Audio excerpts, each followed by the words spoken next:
Bem, pessoal, boa tarde. Hoje nós vamos falar sobre avaliação, os objetivos da avaliação. Os objetivos da avaliação são traçados em torno de duas possibilidades de emissão de um juízo sobre uma pessoa, um fenômeno, uma situação ou um objeto, em função de uns distintos critérios. É a obtenção de informações úteis para tomar alguma decisão. É ainda um auxílio para classificar os objetivos significativos e as metas educacionais. Um processo para determinar em que medida os alunos estão desenvolvendo, de modo desejado, um sistema de controle de qualidade, pela qual pode ser determinada etapas por etapas dentro de um processo de ensino-aprendizagem. É a efetividade ou não de um processo em caso negativo, que mudanças devem ser feitas para garantir a sua efetividade. Dentro do modelo tradicional da avaliação de ensino-aprendizagem, nós temos dois modelos, o modelo tradicional e o modelo adequado.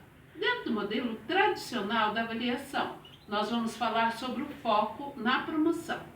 O alvo dos alunos, dentro do processo da promoção, nós temos que discutir nas primeiras aulas quais são as regras e quais são os modos pelas quais as notas serão obtidas para a promoção de uma série para outra, uma implicação às notas que vão sendo observadas e registradas. Não importa como elas foram obtidas, nem por qual processo o aluno passou. Já no modelo adequado, o foco na aprendizagem. É o alvo que o aluno deve ser avaliado pela aprendizagem, do que é proveitoso e prazeroso, e quando ele obtém a implicação, dentro deste contexto, a avaliação deve ser um auxílio para se obter quais objetivos foram atingidos e quais ainda faltam para ter uma interferência do professor que pode ajudar o aluno. Dentro do modelo tradicional da avaliação, agora nós vamos falar o foco nas provas. São utilizadas como objeto de pressão uma psicologia, um ato psicológico, onde o professor usa as seguintes expressões. Existe um elemento motivador da aprendizagem, segundo ainda a sugestão de Comênios em sua didática magna, criada dentro do século XVII, é comum ver os professores utilizando ameaça como estudem, caso contrário vocês poderão se dar mal no dia da prova, ou fiquem quietos, prestem atenção, o dia da prova vem aí e vocês verão o que vai acontecer. Na implicação, as provas estão sendo utilizadas como um fator negativo de motivação, no qual os alunos estudam pela ameaça da prova, não pelo modo de aprendizagem que lhe é favorecido, que lhe traz o prazer. Estimula desenvolvimento e submissão de hábitos, de comportamentos físicos tenso, e isso traz até um estresse para o aluno. Já no modelo adequado, nós temos que ter o foco nas competências. O desenvolvimento das competências previsto dentro do projeto educacional deve ser a meta em comum dos professores. Já na implicação, a avaliação deixa de ser somente um objeto de certificação das consecuções de objetivo, mas também se torna necessária como instrumento de diagnóstico e acompanhamento do processo de aprendizagem. Neste ponto, Modelos indica passo a passo como seria a progressão da aprendizagem como uma taxonomia. Os objetivos educacionais de Benjamin Bloom auxilia muito a prática da avaliação e a orientação dos alunos. Dentro do modelo tradicional, voltando também, os estabelecimentos de ensino estão centrados nos resultados das provas e exames. Isso aí verdadeiramente, né? Conforme o estabelecimento, a gente observa que tipos de aluno nós temos. Ele se preocupa com as notas que demonstram o quadro global dos alunos para a promoção de reprovação. Já na implicação, o processo educativo permanece oculto. A leitura das médias tende a ser ingênua. Não se busca os reais motivos para a discrepância e as determinadas disciplinas. Já no modelo adequado, o estabelecimento de ensino centrado dentro da qualidade, são aquele estabelecimento que nós chamamos das escolas particulares. Os estabelecimentos de ensino devem se preocupar-se com o presente e o futuro do aluno, especialmente com relação à sua inclusão social,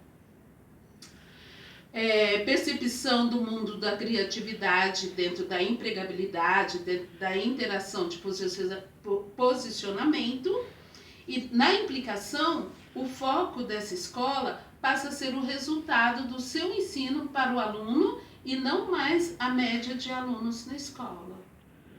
Já no modelo tradicional, ainda falando de avaliação, o sistema social contente com as notas.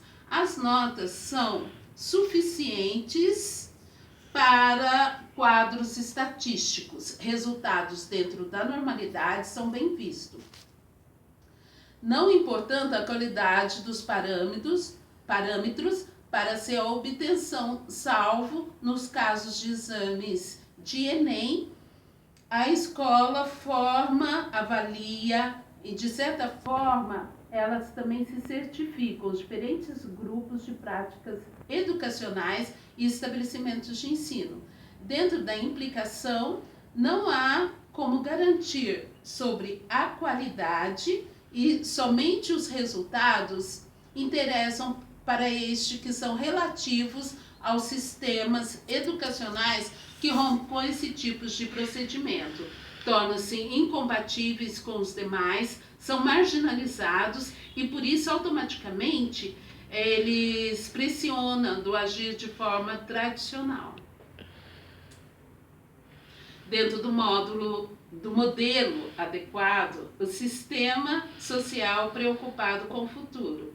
Já alertava o ex-ministro da Educação, Cristóvão Buarque, para saber como será um país daqui a 20 anos. É preciso olhar como a sua escola publica o presente.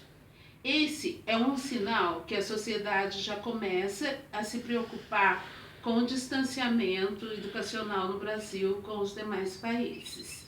E esse caminho para revertermos o quadro de como a educação domesticadora para humanizadora, e dentro da implicação ocorre a valorização da educação dentro dos resultados efetivos para o indivíduo. Bem, quando se registra em forma de nota o resultado obtido pelo aluno, fragmenta-se o processo de avaliação e introduz-se uma burocratização que leva à perda do sentido do processo e a dinâmica da aprendizagem. Se a avaliação tem sido reconhecida como uma função diretiva, ou seja, tem a capacidade de estabelecer a direção do processo de aprendizagem, oriunda esta capacidade de sua característica pragmática. A fragmentação e a burocratização, acima menciona, leva à perda da dinamicidade do processo. Os dados registrados são formas e não representam a realidade de aprendizagem, embora apresentam consequências, importância para a vida pessoal dos alunos, para a organização da instituição escolar e para a profissionalização do professor. Uma descrição da avaliação e da aprendizagem poderia revelar todos os fatos que acontecem dentro da sala de aula. Se fosse instituída a descrição e não a prescrição, seria uma fonte de dados da realidade, desde que não houvesse uma vinculação prescrita com os resultados. No entanto, a prática da instituição não encontrou uma forma de agir como se tornasse possível essa isenção dentro das prescrições que suplantam As descrições e os pré-julgamentos impedem as observações. A consequência mais grave é que essa arrogância não permite o aperfeiçoamento do processo de ensino-aprendizagem. É este o grande dilema da avaliação de aprendizagem. Bem, pessoal, nós ficamos por aqui e esta é a minha participação sobre avaliação para vocês.